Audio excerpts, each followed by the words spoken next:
After completing the school's first winning season in 23 years, the Columbia football program welcomed 1995 with optimism and excitement.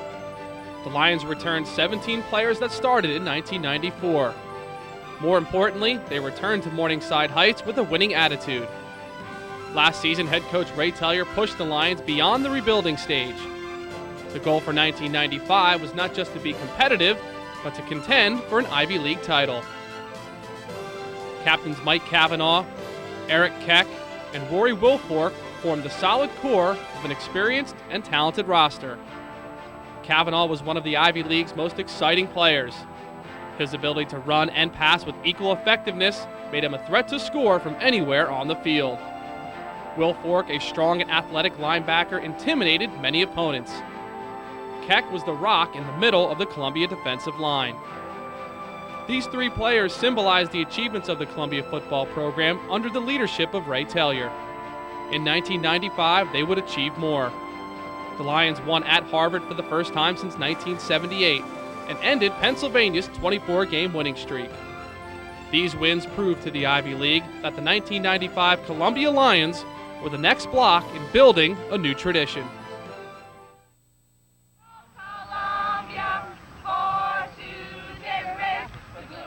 The Columbia Lions' 1995 season began with a visit to historic Harvard Stadium.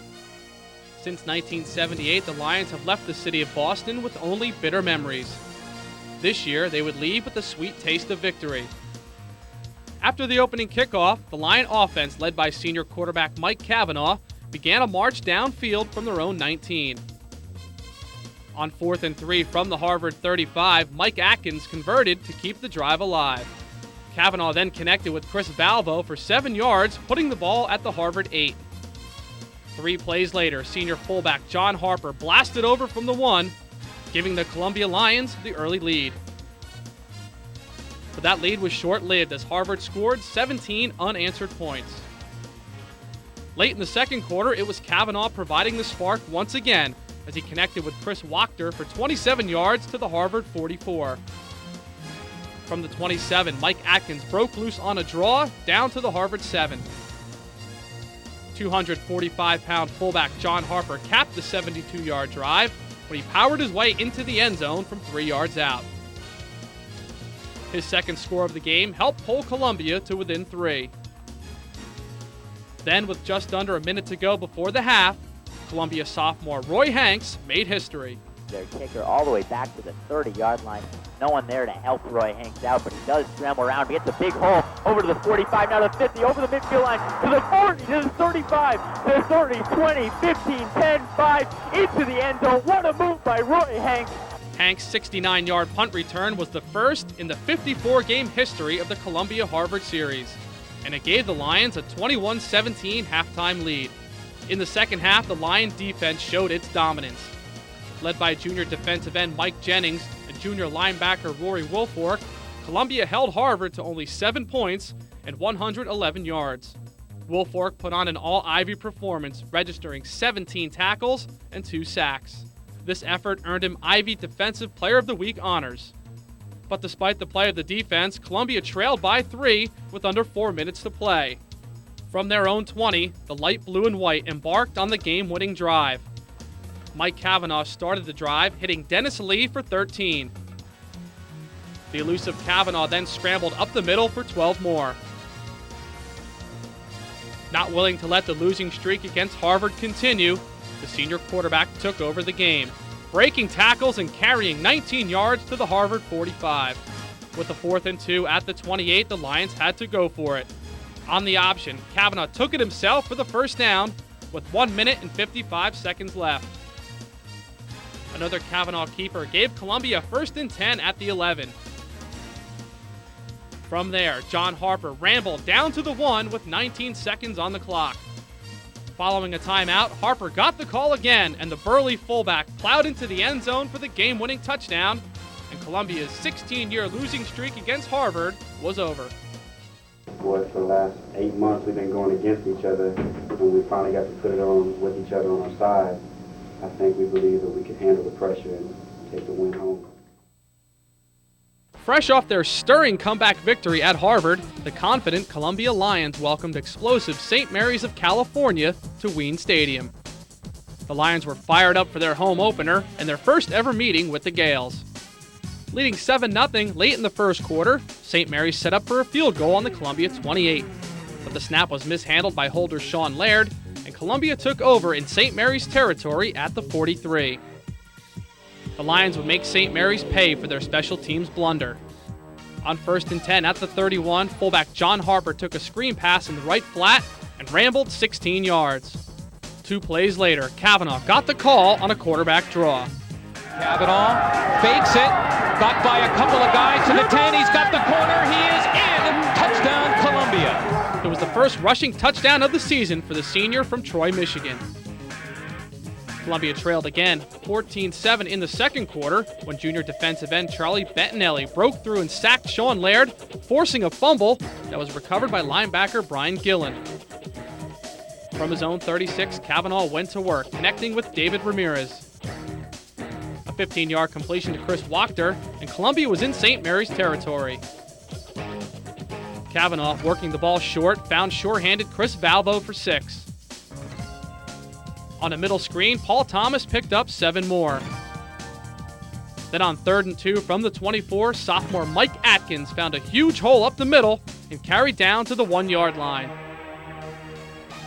On 2nd and goal, John Harper capped the 67-yard drive with his 4th touchdown of the season, and the game was tied at 14. On St. Mary's next possession, the Lion defense stepped up again. Ralph Hudson drilled Mickey Clements, and Joey Boulder pulled down the interception at the 27. But the Lions did not capitalize and went into halftime tied at 14. In the second half, St. Mary's took advantage of 3 Columbia turnovers, scoring 3 touchdowns to pull away from the home-standing Lions. Senior tri-captain Rory Wilfork led the Lions' defense for the second straight game, racking up 16 tackles. It's been a good, hard, close football game. We didn't turn it into. In Week 3, the 1-1 Columbia Lions traveled to Easton, Pennsylvania to take on the 1-2 Lafayette Leopards. The Light Blue arrived with the hope of winning their first ever game on Fisher Field. Trailing 7-0, Columbia got on the board when senior Joe Aldrich connected on a 35-yard field goal to start the second quarter. The Lions were down 10-3 late in the second, but Mike Kavanaugh hooked up with David Ramirez for a 22-yard gain on 3rd and 18. With a 1st and 10 at the Lafayette 42, Kavanaugh picked up another Lion first down, this time on a draw. The elusive quarterback scrambled 12 more, but a penalty on the play stalled the drive, and it ended with a missed field goal. While the Columbia offense struggled in the first half, the defense dominated. Lafayette's running game was held to only 22 yards on 17 attempts. Leopard quarterback Sean McHale struggled, going 4 of 12 for 47 yards. 3 of his passes were batted down by senior defensive tackle Frank Congista. The low-scoring battle continued into the third quarter, and after a Lion turnover, Lafayette drove to the Columbia 21. But on 3rd and 9, all-Ivy linebacker Rory Wilfork intercepted his first pass of the season to snuff out the drive and keep the Lions to within 7. Late in the fourth quarter, Wilfork's interception came back to haunt the Leopards. With under 4 minutes to go, Columbia was searching for a big play. Mike Kavanaugh and David Ramirez delivered. The 59-yard pass and catch was their first touchdown connection of the season, and after the extra point, the game was tied at 10. The defense stopped Lafayette's final 2 drives of the game, and the Lions had to settle for the tie. For the game, Lafayette quarterbacks were an abysmal 9 of 30, while their rushing game managed only 97 yards. Next up for Columbia, 2-time Ivy League defending champion and undefeated Pennsylvania. We got a lot of confidence in our offense, and I think the defense will have more confidence in themselves after today's performance. But even still, we gave up a big play early, and that was the difference in the game. In 1994, Columbia surprised the college football world when they finished with a winning record for the first time in 23 years. Their goal entering this season was to prove that 1994 was just a foundation for future success. At home in Week 4, the Lions could reach that goal by beating 2-time defending Ivy League champion Pennsylvania. A win would end the Quakers' nation-long 24-game winning streak and vault the Lions into first place in the Ivy League. The 13th-ranked Quakers were poised to take the early lead until sophomore free safety Joe Cormier made the biggest play of his young career. This time DeRosa is going to pass over the left side. Intercepted at the 3-yard line. Cormier takes it back to the 20, to the 25, to the 30, breaks back to the middle, taken down at the 38-yard line. Cormier's interception jump-started the home crowd and the Columbia offense. On the next play, Mike Cavanaugh found Chris Valvo over the middle for 27 yards to the Penn 34. From there, Cavanaugh did the rest. They're going to take the option around the left side. Cavanaugh finds a big hole to the 25, no one in front of him. 10-5 into the end zone. The game was tied at 7 late in the first half when the Lion offense mounted another scoring drive. It began with Cavanaugh carrying 17 yards into Penn territory. The senior quarterback picked up 7 more on a draw. A reverse to Valvo around right end gained 13 more, putting the ball inside the Penn 20.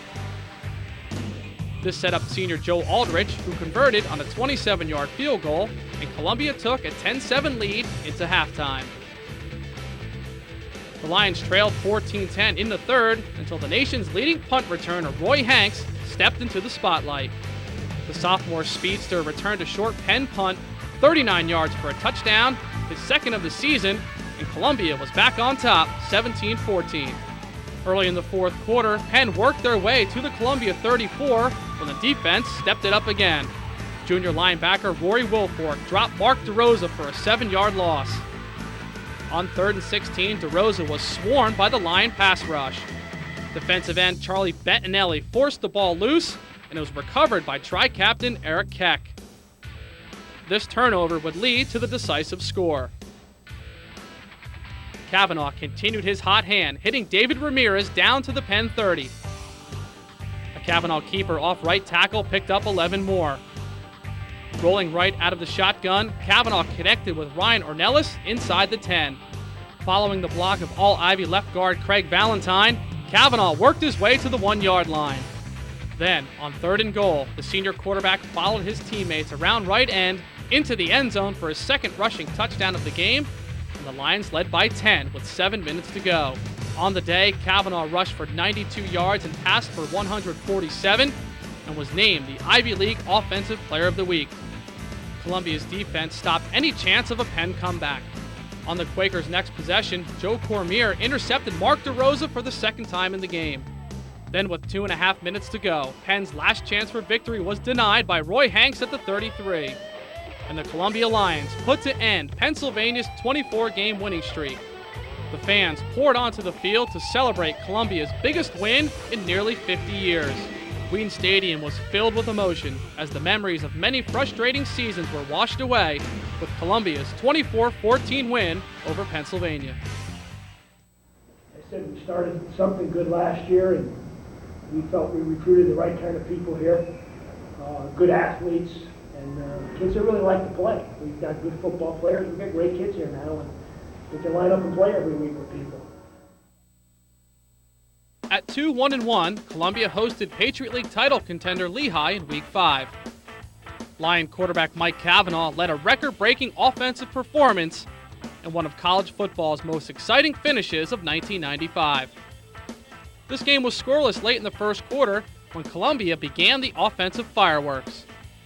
Cavanaugh connected with senior wide receiver Chris Valvo for 27 yards into Lehigh territory. From the 42, Cavanaugh nearly fumbled the snap, but he gained his composure and rambled 34 yards down to the 9-yard line. 3 plays later, fullback John Harper blasted in for his 5th touchdown of the season, and Columbia was on top 7-0. Lehigh quickly tied the game 50 seconds later. John Harper took that ensuing short kickoff 28 yards, giving the Lions outstanding field position. On 2nd down, Harper got the call, and the 6'2", 245-pound senior from Cleveland, Ohio, rambled 25 yards down to the Lehigh 30. On a quarterback draw, Cavanaugh carved the middle of the Lehigh defense for 18. On 1st and 10 from the 12, Cavanaugh dove for the end zone, but was stopped just short. Harper's second touchdown of the game put the Lions up 14-7. The game was tied at 14 with 20 seconds left in the half when Kavanaugh hit David Ramirez. Harper's third touchdown of the half lifted the Lions to a 21-14 halftime lead. After 10 straight engineer points in the third quarter, the Lions trailed 24-21. Early in the fourth quarter, Kavanaugh fired to junior wide receiver David Ramirez down the right sideline for a 34-yard gain on 3rd and 13. On 2nd and goal at the 7, Kavanaugh strolled around right end for the go-ahead score, 28-24 Columbia. With 1:52 remaining, the Lions found themselves behind by 4 and pinned deep. From the 3, Kavanaugh and Valvo hooked up for 30 yards, giving the Lions life. On the next play, Ramirez brought the home crowd to their feet. Over the middle again to Ramirez, this time at the 50 to the 45. He's got room in front of him to the 30, to the 20, to the 10, wide open into the end zone for the touchdown.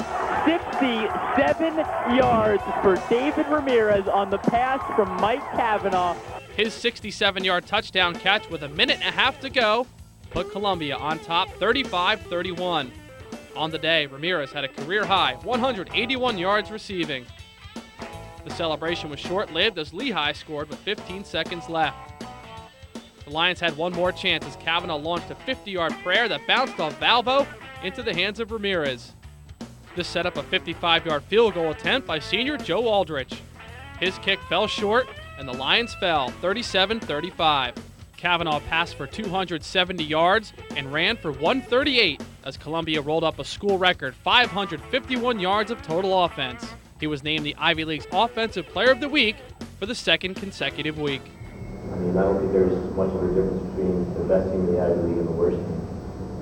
And all we can hope is that, you know, we play with confidence for the rest of the year.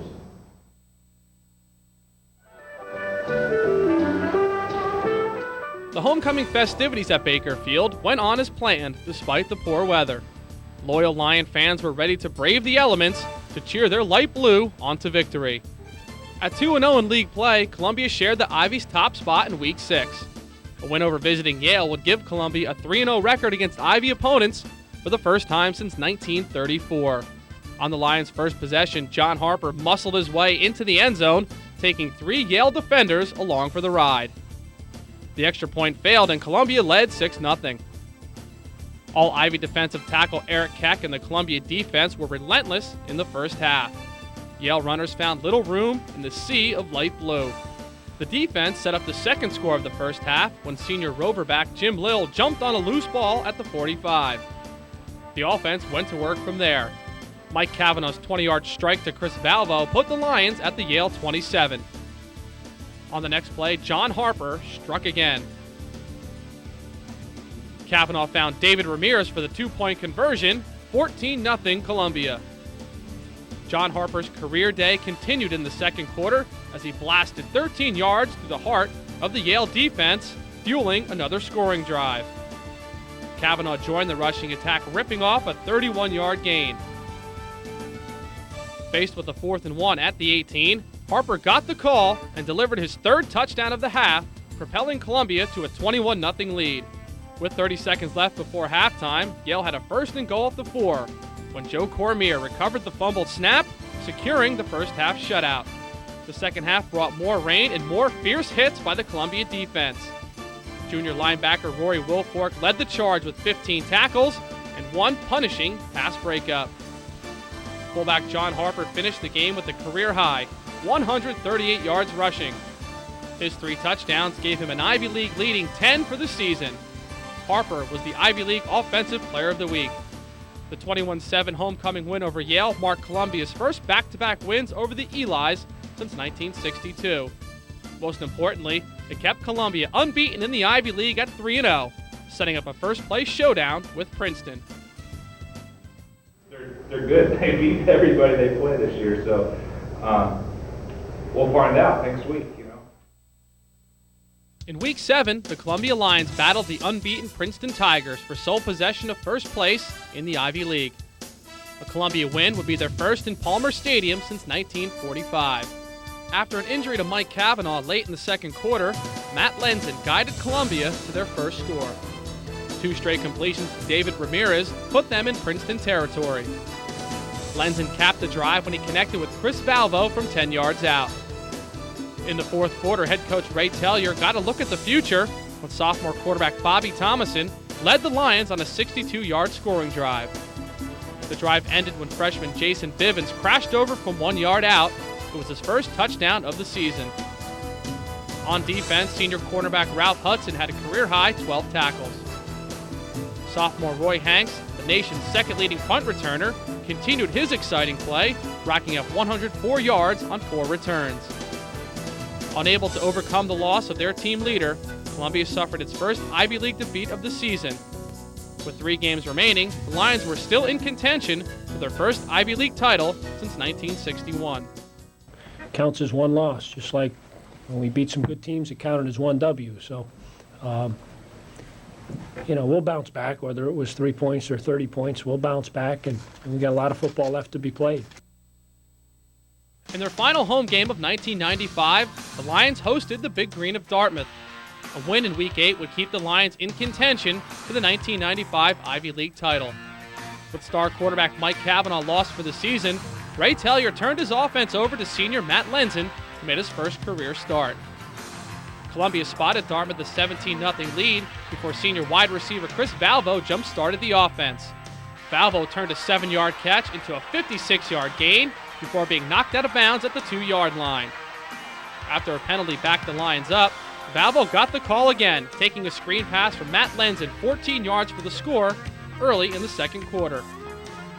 The Lions took hold of the momentum when senior defensive tackle Frank Congista covered a Dartmouth fumble at the 4-yard line.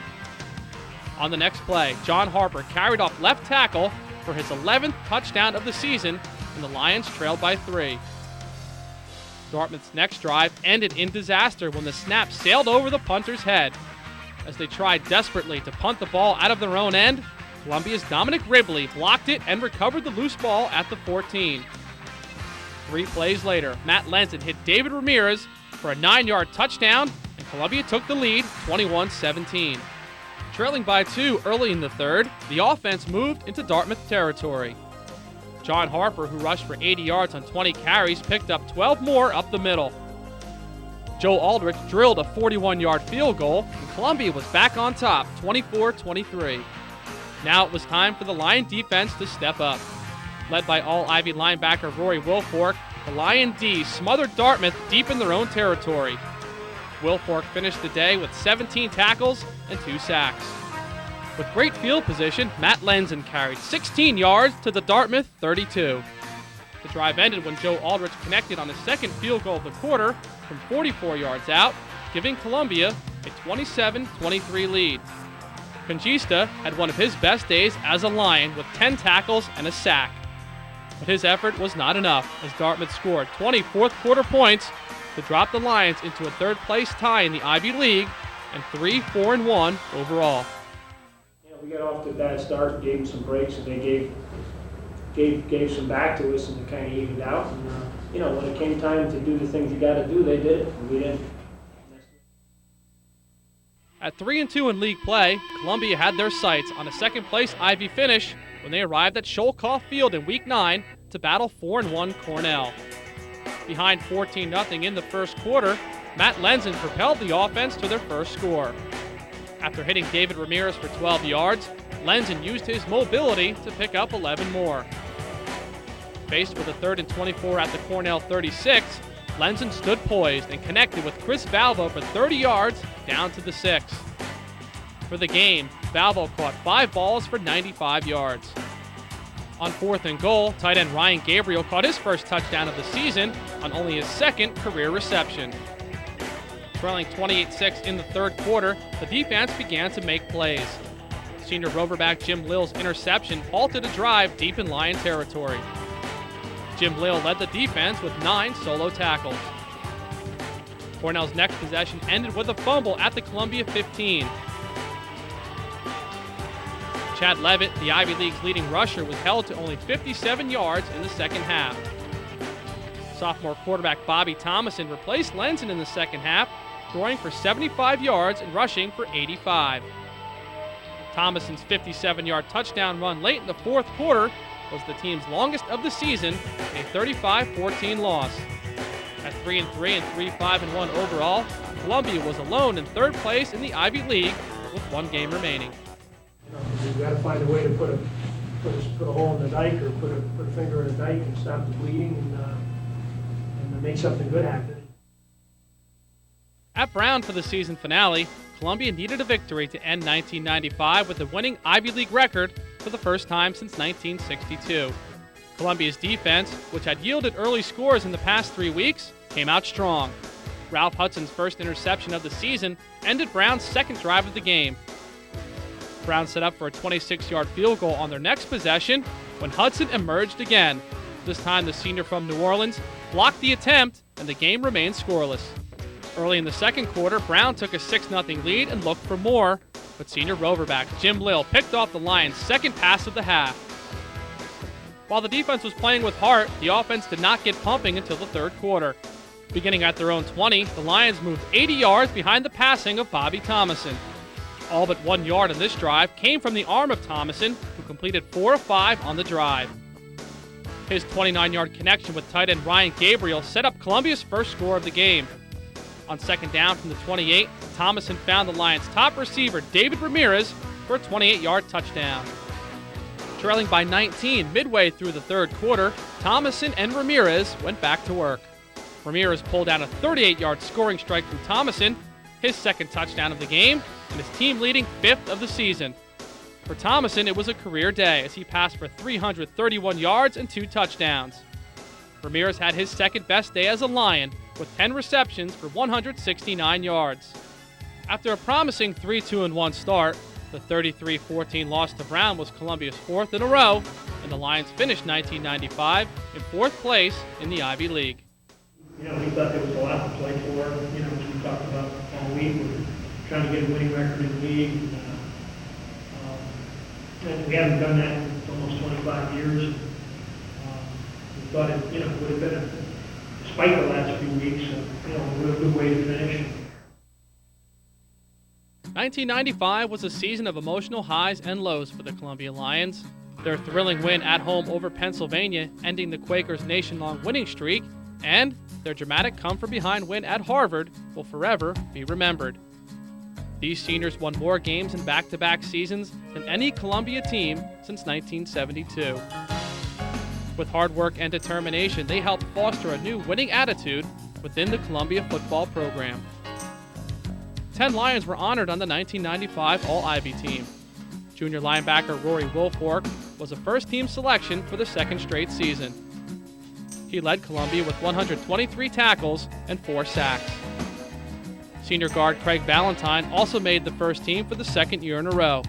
He anchored an offense that racked up 3,372 yards. Named to the second-team defense were senior defensive tackle Eric Keck and senior cornerback Ralph Hudson. Hudson was a 3-year starter. Junior tackle Randy Murph and senior fullback John Harper were selected to the second-team offense. Harper rushed for 572 yards and was second in the Ivy League with 11 touchdowns.